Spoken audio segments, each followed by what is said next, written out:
Alrighty everyone, welcome back to another product review. Today we are checking out the RYOBI 65-foot laser distance measurer, model number ELDM65. Now this should be a quick and short video today as the product is pretty much set up right out of the box. As soon as you take it out, there's just a battery tab which you pop out from the back to get the unit started.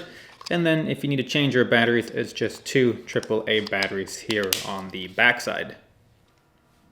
Powering on the unit is just a matter of pressing the home button here on the center. As soon as you do, your LCD screen will light up with all your pertinent information. So we have our status battery indicator, the laser indicator. We have two measurements here. So the top one will be the last stored measurement and the bottom one is the current active measurement. As you can see, as I move the laser around, it is reading the measurements.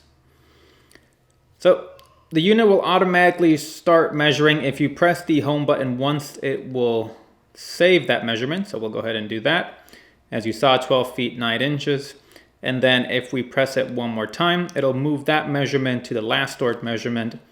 And if we measure something else, it'll actively measure.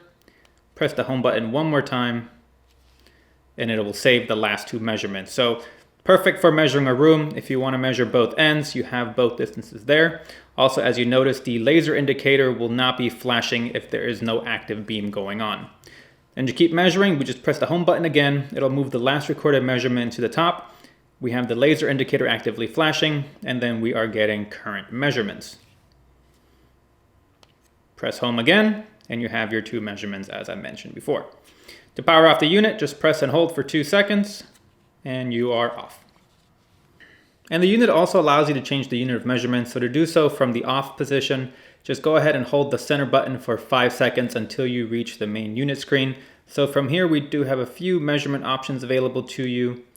As you can see here, we'll cycle through. So we have inches, feet and inches as a fraction. We have inches as a fraction, meters, and then feet as a decimal. And then you can just cycle through all the different modes. And then when you have the one you want, you just press and hold the center button.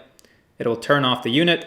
And then when you turn it on the next time, it'll lock into that unit of measurement for the next time you power it on. Okay, so I set up a small experiment for you on a smaller scale just to see how accurate the unit is. So we set the tape measure up. It's butted up against my camera wall. So we'll go ahead and power on the unit. We have the laser active, as you can see once again by the lower number, and we'll go ahead and line it up here. Now, the unit measures from the bottom of the unit. So let's go ahead and bring it down to 21 inches, and that should be picking up the back wall there. So if I do line it up, we are off by about 1/16. So if I bring it down to 21 exactly, if I line it up with my tape measurer, it is showing 21 and 1/16. And if I bump it up a 16th, it will read 21 even, although it's right on the cusp. So overall, it is fairly accurate. I wouldn't do any precision work with it, but for quick measurements, definitely a handy tool to have. You know, if you're measuring a room like I tried earlier, it is pretty quick and easy, but once again, no precision work. The unit itself is really portable. It comes in right under 3 ounces. It's 4 inches long and about 1 inch thick, so it's easy to carry in your pocket.